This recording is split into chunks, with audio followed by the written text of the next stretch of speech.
Good morning mga kabarks. So ngayon, araw ng linggo, andito po kami sa Moriway Beach. So andito po tayo sa tuktok mga kabarks, no?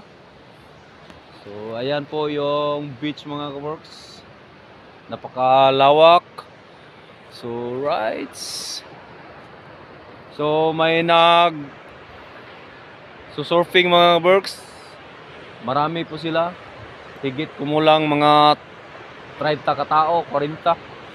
So ayan, kasi yung dagat ngayon mga kabarks, low tide. So yung alon niya maganda para sa surfing. So dito din mga kabarks, mga nag-fishing mga kabarks, no? So nangangawin. So andyan na po sila. So puntahan natin sila doon. Alright, let's go!